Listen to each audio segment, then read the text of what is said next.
আসসালামু আলাইকুম বন্ধুরা, এটা হচ্ছে বাংলার সবচেয়ে বড় পার্ক ফ্যান্টাসি কিংডম, যেটা সাভারে অবস্থিত। সো এই পার্কে নাই বলতে এমন কিছু নেই, সব প্রকার আছে এই পার্কে।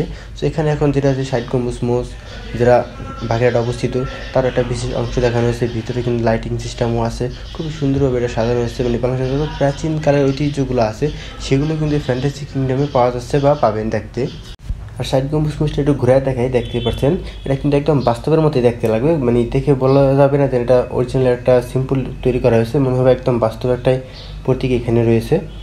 সামনে কিন্তু আরেকটা পাহাড়ে সেইটা রয়েছে, তারপরে রয়েছে আপনার জাতীয় স্মৃতিসৌধ যেটা, সেটাও কিন্তু একদম সুন্দরভাবে সাজানো আছে। দেখতে পাচ্ছেন জাতীয় স্মৃতিসৌধ একটা ছোটো করে বানানো হয়েছে। আর এখানে যে শুধু ঐতিহ্যবাহী জিনিস পাবেন বিষয়টা তা না, এখানে কিন্তু সকল প্রকার রাইড পাবেন একসাথে। সকল রাইড যদি পেতে চান তাহলে অবশ্যই ফ্যান্টাসি কিংডমে আসতে হবে। আর এখানে আছে ওয়াটার পার্ক, ওয়াটার রিসোর্ট, এক কথায় এভরিথিং। আর এখন আমি আছি বাংলাদেশের সংসদ ভবনের সামনে। দেখতে পাচ্ছেন সংসদ ভবনটা কিন্তু একদম বাস্তবের আদলে তৈরি করা হয়েছে আর লাইটিংয়ে সুন্দরভাবে সাজানো হয়েছে। অবশ্যই সব কিছু উপভোগ করতে হলে তাহলে আপনাদের ফ্যান্টাসি কিংডম আসতে হবে। আল্লাহ হাফেজ।